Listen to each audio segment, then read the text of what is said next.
Welcome back to our channel, where we provide updates and undisclosed narratives on Catherine, Princess of Wales, and her royal family. We provide you with the exciting news: King Charles releases a tragic move to force Prince Andrew to leave the UK. According to an insider source, Andrew leaves the UK during a palace crisis and shocking accusations. Late Monday night, Prince Andrew was photographed leaving the UK on a private plane, which was a dramatic turn in the long-running scandal surrounding him. The secret trip from London City Airport happened only hours after his ex-wife, Sarah Ferguson, Duchess of York, made shocking comments on American television that suggested a bigger cover-up inside the royal family. The palace called the trip private travel, but most people saw it as a self-imposed exile which might bring back a controversy that the monarchy wanted to bury forever. At precisely 7:00 p.m., British TV screens showed the breaking news.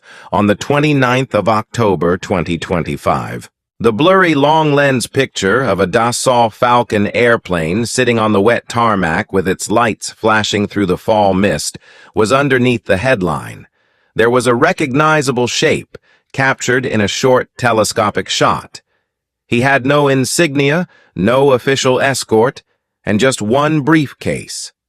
He bent his shoulders against the wind and turned up the collar of his dark blue coat. The picture showed a guy who had lost everything except the heavy burden of his own shame. Just a few days before Andrew had publicly given up his Duke of York title, which was the last humiliating step in his entire withdrawal from public life. He was observed getting aboard a private charter jet to the Côte d'Azur, where he is alleged to be hiding out just after the ink on that proclamation had dried. For a lot of people, this wasn't just a move. It was a way out. The flight's timing was not a coincidence. Sarah Ferguson had just done a well-publicized interview across the Atlantic only a few hours before. She had set off a media bombshell in calm, measured, and devastating tones. "Maybe he fell," she informed the presenter, "but not for the reasons you think." Within minutes, social media went crazy. The hashtag #FergieBombshell was popular all across the globe. Was she protecting him or telling him something far worse? Inside Buckingham Palace, things were messy and rowdy right away. Aides rushed to deal with both the interview and the prince's abrupt departure. "Her interview wasn't cleared, and now he's gone," a palace source told the press on the condition that they not be named. "The king is furious. This is a total failure of control and procedure." The private plane rose into the night sky with not just a fallen prince, but also a growing mystery that may destroy the carefully crafted story the monarchy had spent years crafting. This wasn't simply an escape. It was the start of a new, more hazardous chapter in the story of the House of Windsor. The Fortress of Silence: What Life is Like. Inside Royal Lodge. It wasn't easy to decide to leave England. For months, Prince Andrew had been living alone at Royal Lodge, which used to be his magnificent home in Windsor Great Park, but had become a fortress of quiet. Curtains were always drawn, the big gates were always shut, and only a small devoted personnel remained constrained by allegiance and non-disclosure agreements. To his neighbors, he was only a ghost they saw through the fog, while riding alone on horseback, a guy who was still living on his own legacy.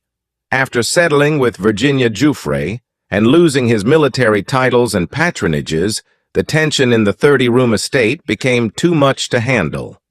The calls from reporters never ceased.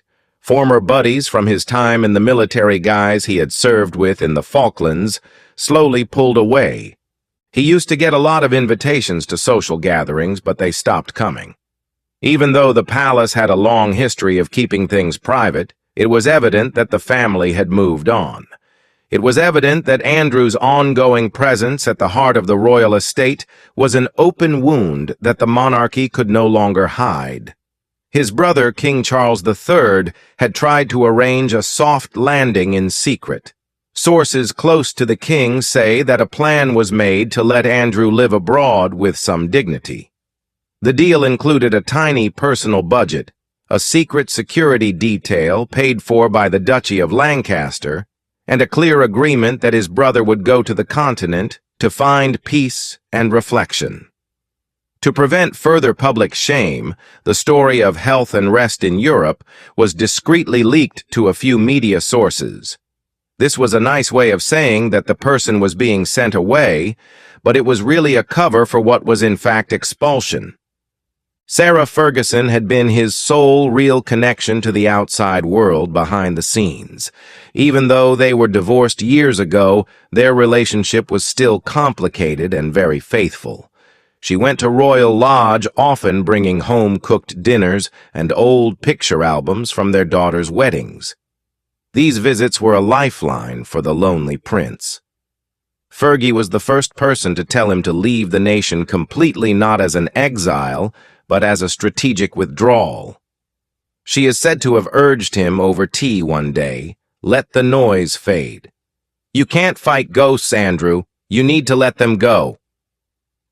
By the middle of October, the plans were discreetly in the works. He got a new diplomatic passport, but it was kept secret.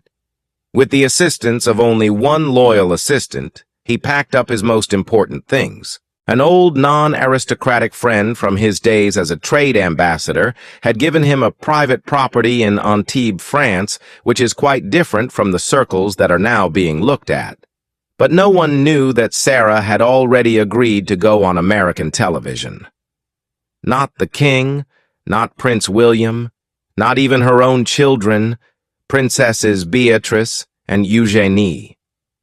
At first, the interview was supposed to be a friendly talk about her writing career and charitable activities, but it had turned into something far more deadly. The Duchess of York wasn't just protecting a fallen prince when she sat down in that studio chair. She was also lighting a fuse that would follow him over the English Channel and into the heart of a scandal that was about to be born again. The interview. To protect others, truths were buried. It was intended to be a calm, pre-recorded chat, a nice midday interview with Sarah Ferguson about her new children's book and her charitable work. The lighting in the New York studio was soft, the MC was smiling, and the mood was meant to be pleasant and nostalgic. But millions of people would soon find out that this wasn't just another royal talk. It was a bombshell that looked like casual conversation. The interview was shown live on October 20th, 2025. As Britain was getting ready for bed, one statement was going to start a fresh, royal inferno. The host leaned forward and spoke in a carefully controlled manner, as if she were really interested. "Sarah, your family has had a really hard few years, and Prince Andrew in particular. How is he doing now that he's no longer in the public eye, and more lately no longer using his title?" Fergie stopped. She smiled a little like she knew something. It wasn't the big carefree smile she used to have in the tabloids. It was the worn, strong smile of a woman who had been through a lot of public scrutiny. "He'll be okay," she murmured in a quiet voice. "He is a nice guy, and of course he is really wounded. But people forget that pain and guilt aren't necessarily the same thing." The host gently pushed when they saw an opportunity. "Are you saying that he didn't do what people said he did that led to this?" Sarah thought for a while, running her fingers down the edge of a glass of water on the table next to her. Then, with a composure that seemed scripted, she spoke the sentence that would be heard all across the globe. "I'm saying that not all the truth has been told. Not to protect him, but to protect others, certain realities were hidden." There it was, a line that was so full of hints that it lingered in the air, making the studio pause. The digital world blew up in only a few seconds. Fergie. Confession. Andrew Truth and Josh Royal Cover-Up were popular in more than 20 nations. Before the show was even over, clips of the scene went viral. American news networks quickly switched to breaking news programs, playing the phrase again with dramatic, throbbing music. In London, editors in the newsroom quickly put together emergency panels of royal reporters. People at Buckingham Palace were in a state of controlled fear. Aides were immediately getting panicked calls from reporters at the Times, The Guardian, and the BBC. "We didn't clear that line," an unidentified senior source told the BBC. The palace had no idea what she was going to say. The Duchess was just acting on her own. By midnight in London, the interview had been played again hundreds of times. CNN headlined it, "The Duchess's Revelation." The New York Times had a digital banner that said, "Ferguson suggests palace buried truths in Prince Andrew scandal." When the story emerged in Windsor, where it happened, a terrified Princess Beatrice allegedly contacted her mother. "Mum, what have you done?" she asked. A source close to the Duchess said that Sarah's answer was clear and firm, "What I should have done years ago. I told them that he shouldn't be the only one who has to account for this." For a lot of elderly viewers, the moment seemed weirdly interesting. For years, the royal slogan was, "Never complain, never explain." Now, a former member of the inner circle was speaking with real, genuine passion. Some people thought her involvement was incredibly daring, while others thought it was quite stupid. She was flawed, scared, and passionately devoted. Morning programs all throughout the country spoke about her reasons. Is she trying to fix her ex-husband's reputation, or is she blaming the very group that has turned its back on him? One person on Good Morning America wondered. You can't tell a half-truth in a palace because it sounds louder than a lie. At the same time, Andrew was sitting at his leased property in France, which looked out over the Mediterranean. His phone was buzzing on a table with a marble top, with messages coming in from friends, reporters, and his upset kids. He didn't answer any of them. He just looked at the water, which was blue, limitless, and uncaring, as the world appeared to be watching him now. There was no stopping the effect of Fergie's comments. There was a lot of speculation. Who were the others she was talking about? Was she talking about important people in Jeffrey Epstein's network? Or was she talking about names that were much closer to the throne? People close to the royal family said that the king himself had asked for a complete transcript of the conversation before daylight. One thing was clear from all the chaos: Sarah's carefully selected words did what no court case or tabloid story could do. They made people doubt the official clean story. People who had hated Andrew for years started to feel a little sorry for him for the first time in years. They saw not just a disgraced prince, but a guy who may be involved in something bigger, worse, and still going on. People all across the globe were wondering whether the guy who had disappeared from Britain would keep quiet or ultimately speak. An emergency at Clarence House. The Crown in crisis. The day following Sarah Ferguson's comments on TV, Buckingham Palace was no longer a safe place. It was a command center ready for war. The press office's phones rang constantly. People ran down the hallways carrying papers marked urgent. Every major news organization in the globe had a reporter outside the Golden Gates, their broadcasts lit up by the chilly London morning. The royal family had been through a lot of scandals, but this one was different. It was personal and unexpected, and it was coming from behind the barriers they had always struggled to keep in check. King Charles III called an emergency meeting at Clarence House immediately after 7:30 a.m. The room, which was one of his secret studies, was dark, and the mood was bad. The Prince of Wales. Prince William sat next to him with a face that seemed like it was full of controlled rage. Princess Anne, the Princess Royal, sat in a chair in the back corner and looked smart as she flicked through a heavy briefing folder full of printouts from American news sources. Queen Camilla was not there because the king had requested her to stay at Balmoral. This was publicly seen as a normal request, but secretly understood as a way to keep her safe from the explosion that was about to happen. Charles started the meeting without any fanfare. "We have a big problem," he remarked, his voice full of the deep exhaustion of a man who had spent his whole life fixing his family's faults. "Sarah's interview has brought everything back to life. Every network is repeating her statements again and again, and there are a lot of rumors about a cover-up." William leaned forward and held his hands securely. "Father, they say it's a cover-up." "It appears like guilt if we don't do something about it. If we answer the narrative, we'll continue on for another week." "We're in a bad spot." Princess Anne cut in, her voice quick and unemotional. "It's not the press that's the problem. It's Sarah. She's given them blood in the water. The only way to keep the sharks from eating is to get rid of the smell. We need to get away from the crown right now, and without a doubt." Charles scratched his temples, which showed how tired he was. "We've been keeping our distance from Andrew for years. What more can we do? He has already left." "Out." Anne spoke back, her voice full of disbelief. "He's in France, living on money from the duchy and sheltered by the residual shadow of your name. And now his ex-wife is on TV all over the world saying that someone else, maybe someone in this room, hid proof. This is not gone. This is a bomb that is going off." There was a lot of implicit blame and anxiety in the hush that followed. William was the one who shattered it. "We can't control Fergie, but we can control the story. We need an answer. Short, respectful, and final. Something that shows the monarchy is more concerned with its job than with family gossip."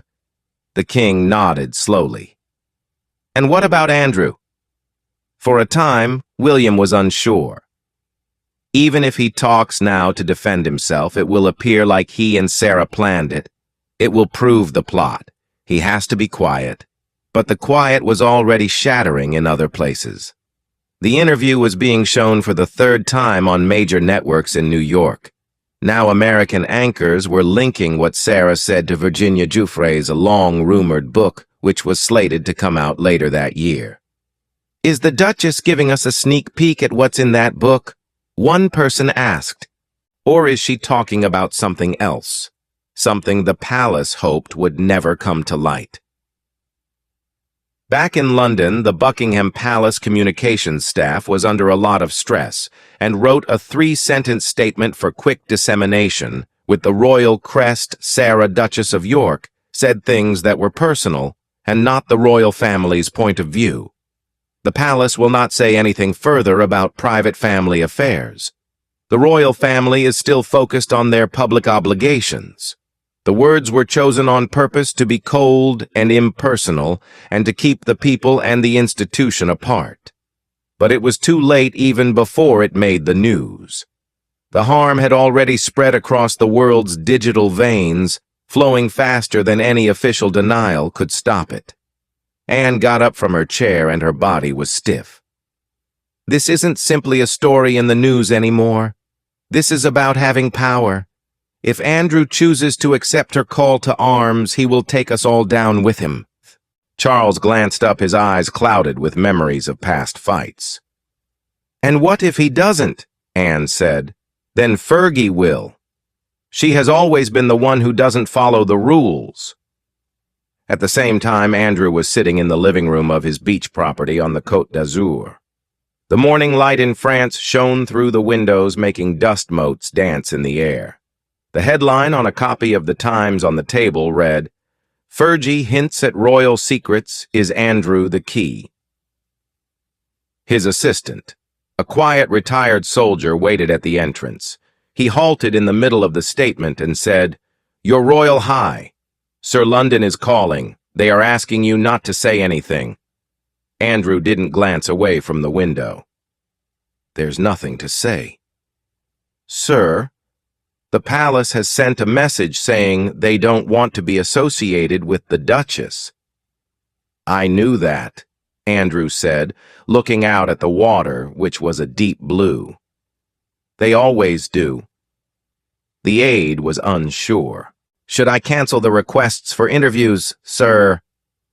"They're pouring in from all around." Andrew nodded his head. "All of them. For now." But he realized that this time, quiet wouldn't rescue him. Fergie's comments had turned him from an unknown refugee into a symbol of shame, concealment, and truth that couldn't be uttered. And signs couldn't conceal. After the meeting, the king sat alone in London and looked at a picture of his mother, Queen Elizabeth II, over the fireplace. Even though she was calm and disciplined, she wasn't safe from the storms her family made. He spoke softly to the empty room. "We tried to make it more modern, ma'am, but it continues breaking in the same ways it always has." As the royal vehicles left, reporters screamed questions outside the palace gates. Will the king answer Sarah Ferguson's claims? Is Prince Andrew going back to London? The rain drowned out the responses, and as darkness came over England, the monarchy was once again on the edge of another reckoning. This time, the controversy didn't emerge from treachery or rumors. It had sprung from a half-spoken truth, waiting for the one guy who knew the whole story to finally say anything. The Last Act: Exile and the Sounds of a Dead Prince. By the end of October 2025, the tale of Prince Andrew's escape to France was no longer making the top pages. The non-stop news cycle had moved on to the next royal engagement, a political crisis in Europe, and a new technical advance. But for those who were paying attention, the hush over Andrew's disappearance was not the conclusion of a chapter. It was a sign of something bigger and more uncomfortable, the real price of being arrogant and the gradual, unavoidable loss of privilege that you don't deserve. Andrew had found a peculiar rhythm inside the calm home in Antibes. It wasn't punishment or tranquility, it was a bizarre purgatory. Every morning he strolled down the rocky shore by himself with no entourage titles or royal insignia sewn into his garments. The proprietor of the little neighborhood cafe greeted him with "Monsieur," and he was waiting in line for his morning coffee. For the first time in decades, he started to feel what normal people called freedom, something he had formerly thought was a luxury. But he was learning that freedom had its own kind of judgment. He couldn't look through the headlines without seeing reminders of his own failure.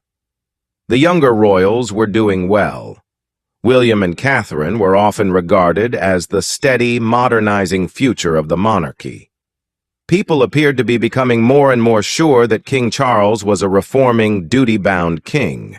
The family that used to be the most important thing in his life suddenly seemed to be doing just fine without him, maybe even better. Sarah Ferguson phoned one evening as the sun set, and the Mediterranean was bathed in a golden glow. He could detect the remorse in her voice, even though it was calm. She said, "You're mad at me." It was a statement, not a question. Andrew said in a hoarse voice, "I'm tired, Sarah. You opened a door and now I'm the one who is stuck in it." "I opened it." She continued, her old fire coming back for a while. "I was tired of pretending that silence means respect. They'll never forgive me for talking, but I can at least sleep at night." For a long time, none of them said anything. The only sound was the waves crashing in the distance. Andrew then sighed, a sound that showed how deeply he had given up. He said, "Maybe this is how it starts. By letting people think what they want to." In that one vague statement, he may have unwittingly conveyed the subtle truth that runs through every royal controversy. It's not just about the facts. It's also about who tells the tale. The cameras outside Buckingham Palace went away after a few weeks. The controversy faded into a footnote in history, and the man who used to be known as the Duke of York became a ghost in his own tale. But for those who were paying careful attention, especially the older people who recalled the dashing young naval officer, the Queen's favorite son, there was something indisputably sad about it all. It wasn't simply the charge or the exile that brought down Prince Andrew. It was pride, the type that eats away at powerful men and makes them think that the laws of decency and responsibility don't apply to them until the world comes up to show them they're wrong. And yet beneath that tragedy lies the greatest human lesson of all. No matter how high someone is, whether they're in a castle, a boardroom, or on a throne, character will always be more important than the situation. Titles fade, status fades, and public support is only temporary. But once you lose your integrity, it leaves a mark that time can't erase. Prince Andrew may have finally learned what the royal crest and a lifetime of luxury could not, that humility is not a punishment, but the only kind of nobility that lasts. His narrative is a powerful reminder that even the most famous lives may turn into cautionary stories for those who are far away. Every scandal, no matter how shiny, shows us how we deal with failure, how we ask for forgiveness, and what we are ready to give up for the truth. That night, as the waves crashed against the shore, the man who used to be called His Royal Highness stood barefoot on the beach and watched the tide wash away his footprints. He didn't fight back this time. And maybe it was his real confession, not in words, but in giving up. Thank you for watching the video. Please let us know your thoughts and goodbye for now.